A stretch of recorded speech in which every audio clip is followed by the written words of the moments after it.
真后悔，真阳人民真火，今天真理了。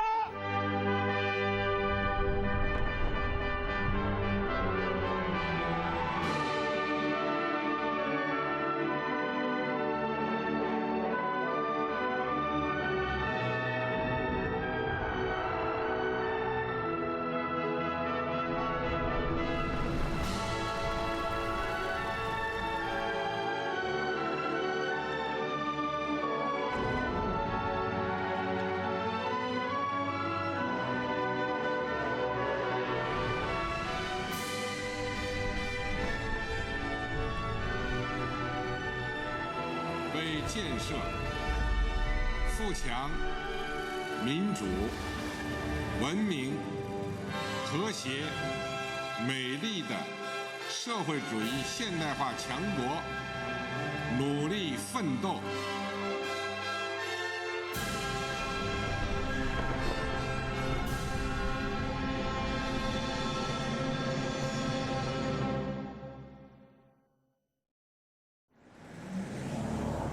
Every step along the way, China's reform has been accompanied by pain. And every minute of the Republic's advance has been beset by stormy weather. In 1988, inflation began to take hold of the Chinese economy, fueled by repeated construction and overheating. The situation provoked a nationwide rush to stockpile goods. In just 3 months, growth in aggregate personal savings fell 30 billion yuan below the projection, and 95% of goods had experienced a price rise. Inflation was just one of the many problems confronting the reform. As China struggled to destroy the old system, conflicts began to mount up. They manifested themselves in both economic and social life. At the time, great changes were also taking place on the international stage. In the late 80s and early 90s, Western countries began to interfere more overtly in China's domestic politics, to the point that they even imposed sanctions. Eastern Europe was in turmoil, the Soviet Union collapsed, and Socialist China faced greater challenges than ever before. Despite the difficult and complex situation domestically and internationally, the Communist Party of China continued to lead the people with an unwavering resolve.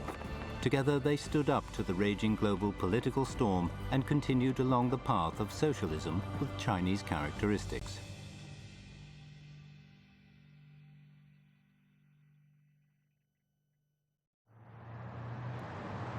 January 1st, 1989. An editorial in People's Daily read in part, "We are faced with severe difficulties on an unprecedented scale, with the most apparent problem being rampant inflation.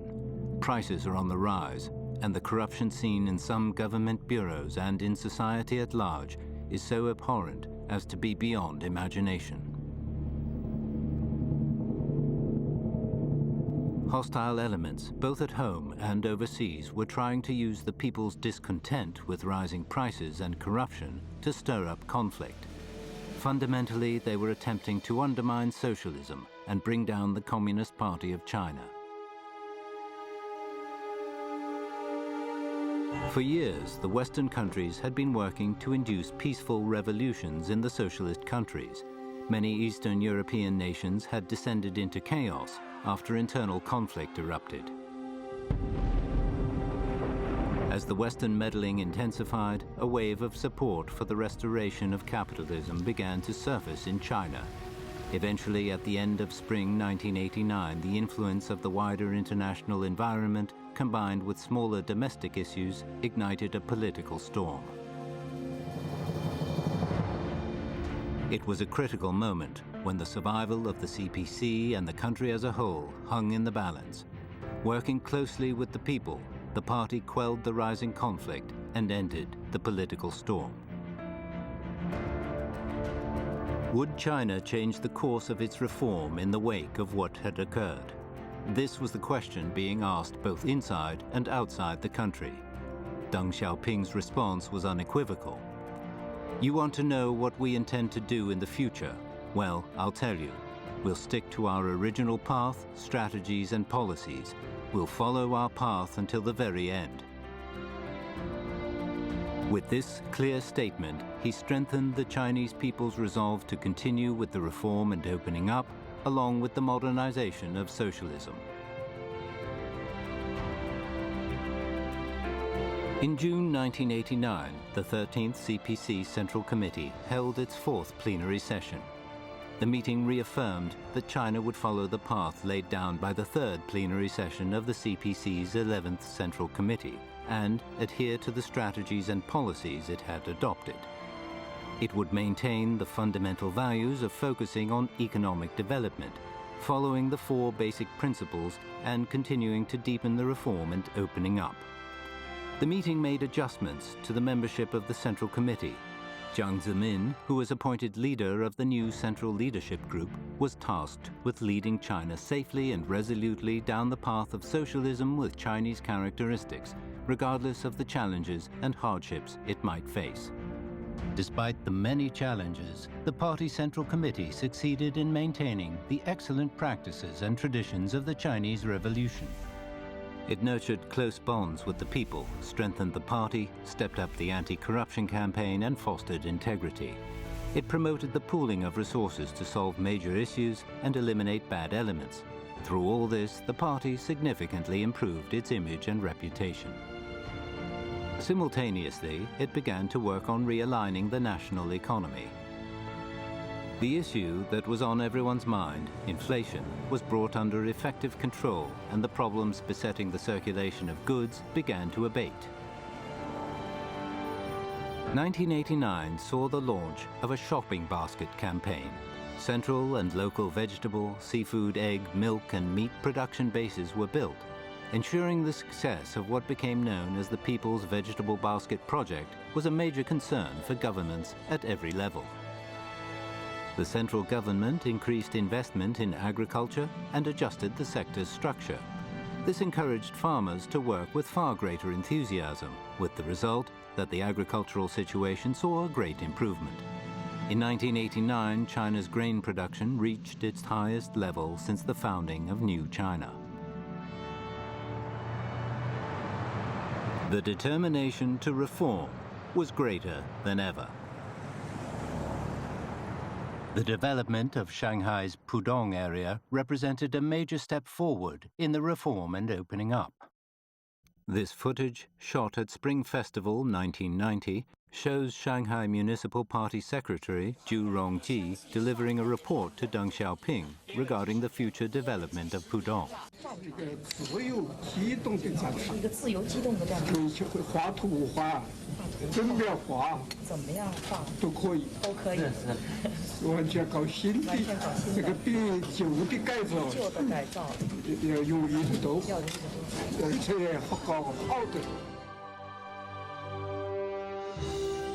On April the 18th, 1990, the development and opening up of Pudong was officially launched as a project of national strategic importance.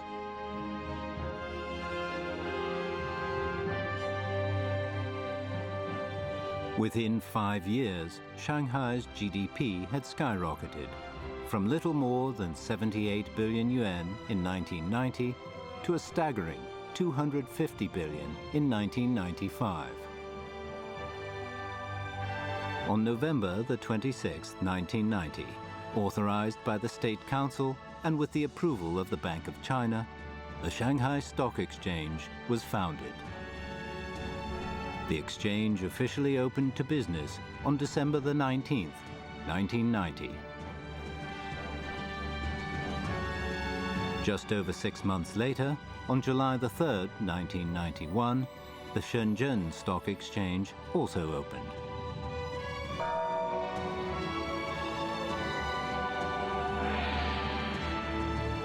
The two stock exchanges centralized the sale and purchase of shares. They would serve as the foundation for the development of the shareholding system in China. While stabilizing China's internal affairs, the government was also actively responding to outside pressures and combating Western sanctions. On June the 5th, 1989, President George H.W. Bush announced the introduction of 5 categories of sanctions against China. By this time, the US Congress had passed more than 20 motions that represented direct interference in China's domestic affairs.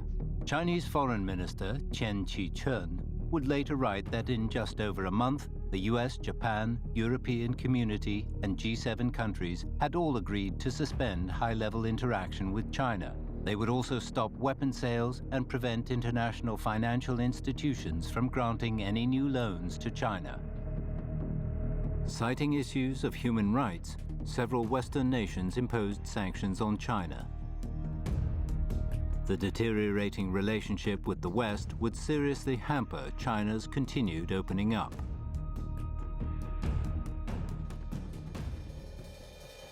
Deng Xiaoping's response to the pressure from the Western countries was firm.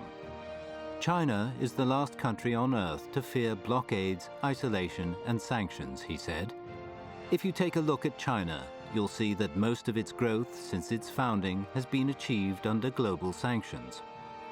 He went on to say with a smile, "We may not be good at anything else, but we're excellent at fighting sanctions. These little tricks of yours won't get to us."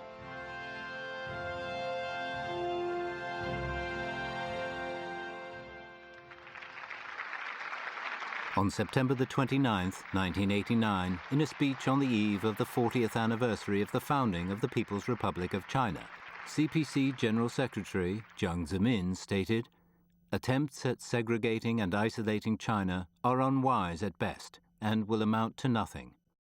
No economic sanction has the power to lead us astray from our journey to rejuvenate China and follow a path of socialism.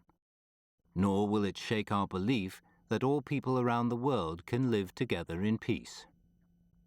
在庆祝中华人民共和国成立40周年的时候，我们回顾过去，展望未来，立足中国放眼世界，对社会主义事业充满信心，对人类的共产主义前途充满信心。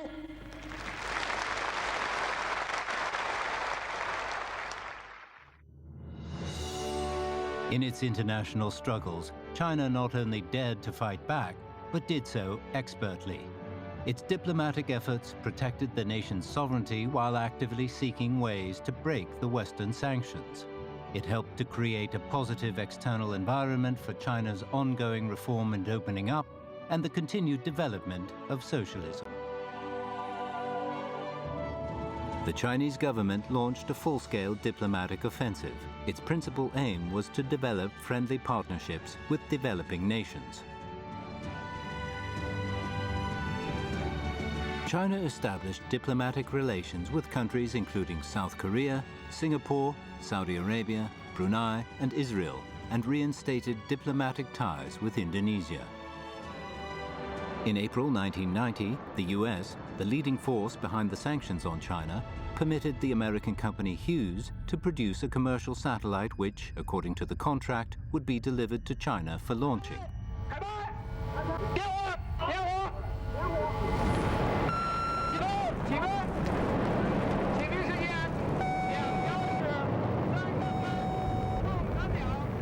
It was the first foreign commercial satellite launched by China.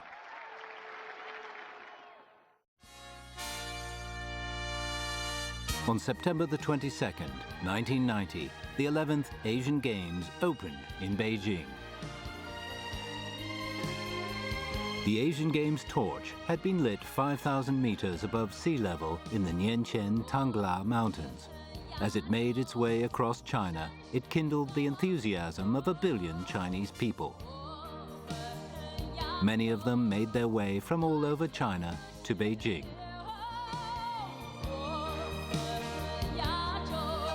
In terms of scale, it was the largest comprehensive sports event hosted by New China since its founding. Athletes from 37 countries and regions participated, more than at any previous Asian Games.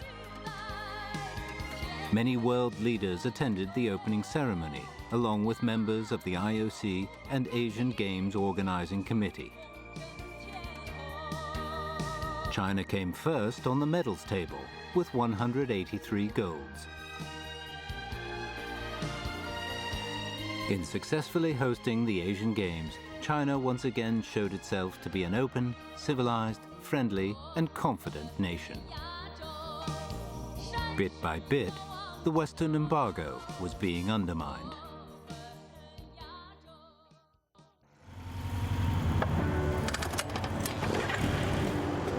Some Western countries began to realize that China would not be cowed by sanctions. Their efforts to suffocate China would only result in them missing out on major economic opportunities. By the end of 1991, China was back on friendly terms with most Western countries. By 1992, China had established diplomatic relations with 154 countries. It was involved in trade, technological and cultural exchanges and cooperation with more than 200 countries and regions. In November 1993, the first APEC leaders' informal meeting was held in Seattle. At the invitation of US President Bill Clinton, Chinese President Jiang Zemin attended. The two leaders took the opportunity to hold an official summit. The meeting signaled the final demise of American-led sanctions against China. After a 3-year diplomatic battle, China could claim victory.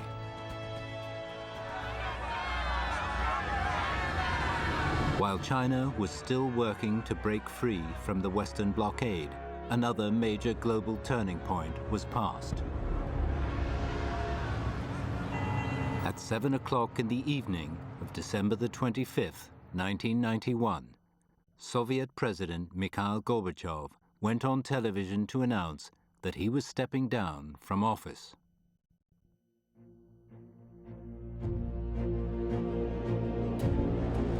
With the whole world watching, the Soviet flag was lowered for the last time. It was the end of the world's first socialist country, the superpower that had been the Soviet Union. Western politicians rejoiced at the collapse of the Soviet Union and the upheaval taking place in Eastern Europe. To them, it signified that socialism was coming to an end. They were encouraged to step up their pressure on China in the hope that it too would eventually cave in. China was now faced with a global environment that was more complex than ever. In 1992, China's reform and opening up reached a new starting point. On the one hand, the global economy was rapidly becoming more integrated, with high-tech industries now growing by leaps and bounds. China had ample opportunity to participate in global competition. On the other hand, there remained many deeply rooted problems in China's economy that were yet to be resolved. Socialism had been significantly weakened globally, and the hostile Western forces were all too happy to claim the advent of the downfall of communism. The negative impact this had on China domestically caused some people to lose confidence in the future of socialism and question the nature of China's reform. Could China follow through with the party's basic blueprints? Could it seize the opportunities as they arose to accelerate development and push ahead with the reform, opening up, and socialist modernization? How these questions were answered would have a major impact on China's development in the 1990s. At this crucial point in China's reform and opening up, Deng Xiaoping once again demonstrated that he possessed the political courage and wisdom needed to guide China along the right path.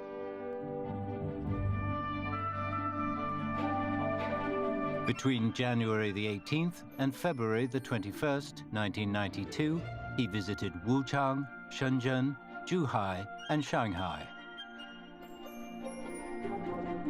During his trip, he made a series of highly important speeches. Do not think you have lost. Do not think that Marxism is at its end, and that it is doomed to fail and is no longer relevant. It's not true. 中国的时候，只要不搞社会主义，不搞改革开放发展经济，逐步的改善人民生活，这个任何一条路都是死路，都要走。技术发展嘛，要是人民生活技术要好，它才会相信你，才会拥护你。He pointed out that the fundamental difference between socialism and capitalism isn't whether or not the government has control over the market. A capitalist market isn't free from government intervention, and a planned economy market is never fully regulated. Both planning and the free market mechanism are merely economic tools.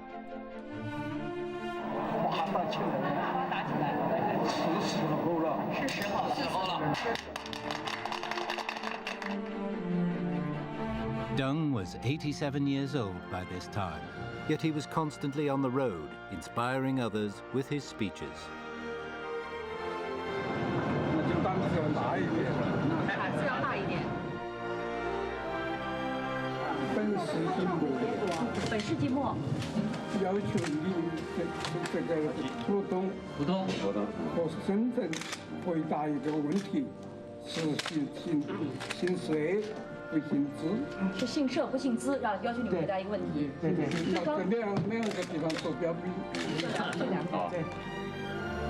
He provided a scientific summary of the basic path and practices the country had been following since the reform and opening up began. He provided answers to many key questions that had long been troubling Chinese society. His comments, based on the principles of emancipating the mind and seeking truth from facts, were a declaration that projected China's reform and opening up into a new era and once again placed China onto the fast track of development.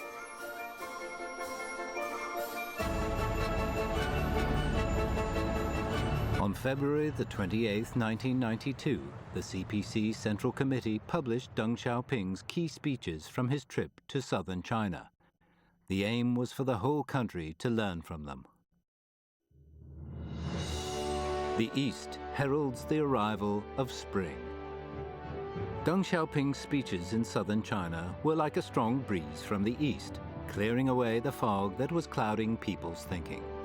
They ushered in a beautiful new spring in the course of China's reform and opening up. In June 1992, 10 major cities along the Yangtze River were opened up. They were followed by 17 inland provincial capitals and a handful of border cities. China had now achieved an open, multi-tiered, comprehensive layout of open cities, concentrated along its rivers and coasts. China's reforms were on the brink of a major breakthrough. On the morning of June the 9th, 1992, at the party school of the CPC Central Committee, Jiang Zemin made a speech in front of a provincial-level cadre training class. He said that, regarding the establishment of a new economic system, many suggestions had been put forward. They included establishing a socialist commodity economy based on elements of the planned and free market system, establishing an orderly market economy under socialism, and establishing a socialist market economy system. As for me, Jiang said, I lean towards establishing a socialist market economy system. In October 1992, the Communist Party of China held its 14th National Congress. Delegates stressed the necessity of seizing opportunities and achieving rapid growth. Deng Xiaoping's theory of establishing socialism with Chinese characteristics was formally adopted as the basic principle to be applied in all party initiatives.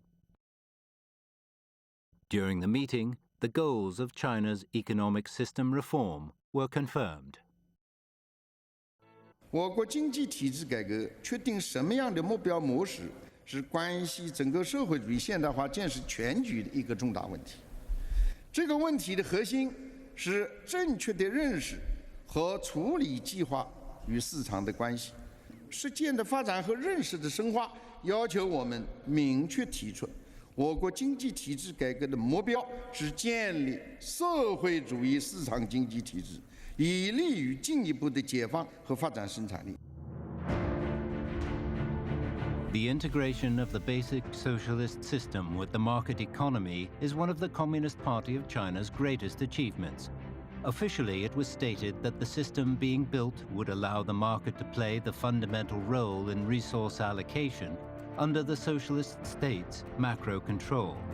As a fruit of the wisdom of China's communists, it enshrined the historical rationale of China's reform and opening up.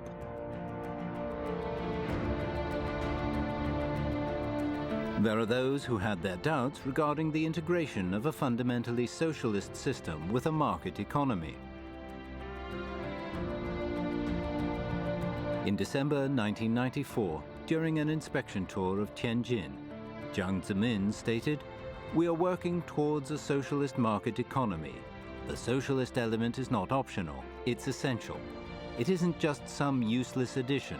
In fact, it is the word that clarifies the whole picture. It shows others the very nature of our market economy." The transition from a planned economy to a socialist market economy helped China's reform and opening up to achieve new breakthroughs, and it injected fresh life into China's progress to socialist modernization. The influence of market mechanisms was expanded, and this contributed greatly to strengthening economic development. From this point onwards, China enjoyed meteoric growth. Made in China began to be seen around the world. At the same time, several multinational corporations were reaching the decision to invest in China.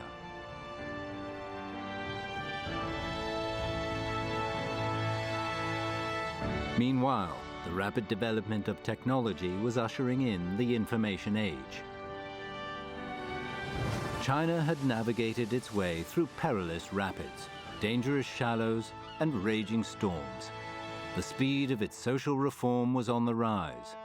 As it prepared to greet the 21st century, the country was continuing to march resolutely along the path of reform and opening up.